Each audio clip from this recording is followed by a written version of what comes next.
مدرسہ بیت العلوم کونڈوا پونے اس official channel کو سبسکرائب ضرور کریں۔ یاد رکھیے، اس سے کسی ایک شخص کو نہیں، پورے مدرسے کو فائدہ ہوگا اور آپ کو اجر عظیم ملے گا۔ اولاد سے گناہ و خطا ہو جائے تو قطع تعلق کے بجائے ان کی اصلاح کی فکر کرنا چاہیے۔ ایک سبق یہ ملا، اولاد سے گناہ ہو جائے، جیسے یوسف علیہ السلام کے بارے میں کن سے گناہ ہو گیا تھا؟ بھائیوں سے گناہ ہو گیا، لیکن 40 سال کی مدت تک یوسف علیہ السلام کے بھائیوں کو حضرت یعقوب نے نبھایا، تبھی تو راشن لانے کو بھیجا، تبھی تو ساتھ تھے۔ اور گناہ کتنے سنگین ہوئے ہیں معلوم؟ گنتے جاؤ۔ یوسف علیہ السلام سے جو خطائیں ہوئی، بہت بڑے بڑے گناہ تھے۔ جھوٹ بول کر والد کو اس پر آمادہ کیا کہ وہ یوسف کو ان کے ساتھ تفریح کے لیے لے جا رہے ہیں، جھوٹ کبیرہ گناہ۔ پھر اس کے بعد والد سے عہد کر کے اس کی خلاف ورزی کی کہ لائیں گے واپس، لیکن لے جا کے کنویں میں ڈھکیل دیا۔ دو، تیسرا، چھوٹے معصوم بھائی سے بے رحمی شدت کا برتاؤ، مار توڑ، کنویں میں ڈھکیل دینا، بازار میں بیچ دینا۔ تین، اسی طرح چوتھے، ضعیف والد کی انتہائی دل آزاری کی پرواہ نہ کرنا، کتنا ستایا کہ روتے روتے آنکھیں گنوا بیٹھے حضرت یعقوب علیہ السلام۔ پانچ، ایک بے گناہ انسان کو قتل کرنے کا منصوبہ بنانا، وہ بھی سگا بھائی۔ چھٹے، ایک آزاد انسان کو جبرن ظلمن بیچ دینا۔ یہ 6 گناہ کر کے بیٹھے تھے، پھر بھی باپ نے نبھایا۔ باپ نے کیا کیا؟ اس سے سبق ملا کہ اپنے بچے نافرمان ہو جائیں تب بھی ان کو نبھانے، ان کو سدھارنے کی کوشش کرنی چاہیے۔ یہ شدید جرائم تھے، یعقوب علیہ السلام پر واضح ہو گیا کہ انہوں نے جھوٹ بولا ہے اور یہ سارے گناہ کیے، تب بھی کیا کیا؟ انہوں نے ان کو نبھایا اور مصر سے غلہ لانے کے لیے بھی بھیجا۔ اس پر مزید ہے کہ دوبارہ پھر ان کے ساتھ چھوٹے بھائی کو بھی بھیجا۔ کتنا نبھا رہے ہیں؟ اس سے معلوم ہوا کہ اولاد سے کوئی گناہ و خطا سرزد ہو جائے تو باپ کو چاہیے تربیت کر کے ان کی اصلاح کی فکر کرے، اور جب تک اصلاح کی امید ہو قطع تعلق نہ کرے۔ یہ سدھرنے والا ہے، یہ اگر معلوم پڑ جائے تو پھر کیا نہیں کرنا چاہیے؟ تعلق توڑنا جب تک آس باقی ہے۔ ساری امت کو جوڑ رہے ہیں تو ان کو بھی جوڑنا چاہیے۔ سمجھ میں آیا کہ نہیں؟ جیسا کہ یعقوب علیہ السلام نے ایسا ہی کیا، بالآخر سب اپنی خطاؤں پر نادم ہوئے، گناہوں سے تائب ہوئے۔ ہاں، اگر اصلاح سے مایوسی ہو جائے، آپ کی معافی سے اور بگڑ رہا ہے، اصلاح سے مایوسی ہو جائے اور ان کے ساتھ تعلق قائم رکھنے میں دوسروں کے دین کا نقصان محسوس ہو تو پھر قطع تعلق کر لینا انسب زیادہ مناسب ہے۔ سمجھ میں آیا؟ صحابہ نے اپنی اولاد سے زندگی پر بات نہیں کی بے دینی کی وجہ سے۔ سمجھ میں آیا؟ اور بڑوں کی اولاد بہت خطرے میں رہتی، وہ بڑوں کی بڑائی کا فائدہ تو اٹھاتی رہتی ہے لیکن اصلاح قبول نہیں کرتی۔ مثلا اپنے باپ کے سائے میں خوب قرضے مارتے رہنا ہے، اس سے 25، اس سے 50، اس سے 1 لاکھ، اس سے 2 لاکھ۔ سمجھ میں آیا؟ بس وصول کرتے جا رہے ہیں اور ڈباتے جا رہے ہیں، اور 10-10 لاکھ قرضہ ہو گیا ہے۔ وہ لوگ بھی بیوقوف ہیں نا،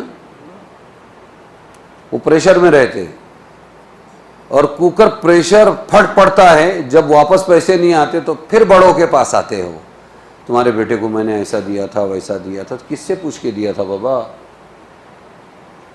تو درگزر سے اگر 1 لاکھ کے بجائے 2 لاکھ قرضہ ہو گیا، اور درگزر 20-20، 25-25 سال چلا، درگزر 15-15 سال چلا، اور سدھرنے کا کوئی موقع نہیں، پھر اس مال کا غلط استعمال، کہ خیر تو کچھ بھی نہیں لیکن شر ہی شر میں استعمال ہو رہا ہے، تو پھر اگر وہ باپ اتنا کہہ دے کہ بھائی پہلے سب کے قرضے ادا کر دے، اس کے بعد آ جانا میرے پاس، جب تک قرضہ ادا نہ ہو تب تک کہ تو دور میں دور، تو یہ بالکل مناسب ہے، کیونکہ اس بائیکاٹ کے بغیر دینے کا سوال ہی پیدا نہیں ہے، خالی لینا معلوم۔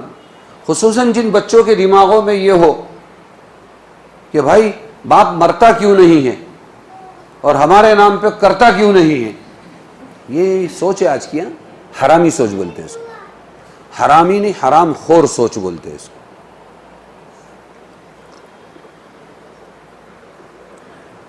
دونا ہمارا کب دیں گے؟ مرنے کے بعد دیں گے کیا؟ ہمارا ہے ہم کو دونا. تو جناب والا آپ کو مغالطہ ہی یہ ہوا ہے کہ یہ آپ کا ہے. جب تک آپ کا باپ زندہ ہے اس کا جو ہے وہ تو اس کا ہے ہی، اولاد کا جو ہے وہ بھی باپ کا ہے. کئی واقعات ہیں. ایک آیا، اے اللہ کے رسول صلی اللہ علیہ وسلم، میرے ابا چوری سے میرے جیب میں سے پیسے نکال لیتے ہیں، میں کیا کروں؟ فرمایا بلا کے لا تیرے باپ کو. وہ بلایا اس نے. یہ کیا کہہ رہا ہے کہ ہاں مجھے ضرورت پڑتی ہے اس لیے میں پیسے نکال لیتا ہوں اس کی جیب میں سے. آپ نے یوں گچنڈی پکڑی اس چھوکرے کی، ایسی گچنڈی پکڑی اور یوں ڈھکیل کے دیا بڈھے کی طرف اور یوں فرمایا انتا ومالوکا لی ابی، تو بھی تیرے باپ کا، تیرا مال بھی تیرے باپ کا. اور کتنی حرام خور سوچ آ گئی آج کل. تو سمجھتا ہے کہ یہ تجھ سے وفا کرتے ہیں، وفا کی آڑ میں یہ تجھ سے جفا کرتے ہیں، تیری دولت کو تیرے مال کو پانے کے لیے یہ رات دن تیرے مرنے کی دعا کرتے ہیں، اور بدلے میں کپڑے بھی اتار لیں گے.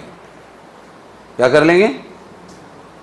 اس سے زیادہ نیچ سوچ کہ صاحب مال موجود ہے، تیرے کو کھلا پلا کے 20 سال 25 سال 30 سال کا بنایا، تیرے کو کیا کیا کہ تیرا نکاح کرایا، تجھے پالا، تیرے بیوی کو پالا، تیرے بچوں کو پالا. سمجھ میں آیا؟ کہیے کہ ان کے نکاح بھی کر کے دے دیے، لیکن پھر بھی جو نیگیٹو مائنڈ ہے وہ ہے کہ یہ مریں گے کب اور ان کا مال ہمارا ہوگا کب. سمجھ میں آیا؟ تو وہ یہی چوکے ہیں کہ یہ ان کا ہے، تیرا ہے ہی نہیں. مرنے کے بعد تمہارا حق لگے گا. جیتے جی یہ پورے مال کو خرچ بھی کر سکتے ہیں، وقف بھی کر سکتے ہیں، دان بھی کر سکتے ہیں، انگار بھی لگا سکتے ہیں. یہی چوک ہوئی ہے اور اس میں جلے جا رہے ہیں، مرے جا رہے ہیں، اولاد مری جا رہی ہے. ہمارے باپ کو عقل نہیں ہے. بعض مسلمان اولاد تو یہاں تک کہتے ہیں ہمارے باپ نے کتنے دور کھیت لے لیا اور ہم کو بولتے جاؤ ادھر نگرانی کرو. کون جائے گا اتنے دور؟ بیچو، وہ لاؤ، بینک میں رکھیں گے، سود کھائیں گے ہم. مسلمان کی اولاد کیا کھانے کو تیار ہے؟ تو اس کو اچھی طرح سمجھو. ایک سبق کیا ملا کہ اولاد نافرمان ہو جائے تو قطع تعلق نہ کرے، اصلاح کی کوشش کرے.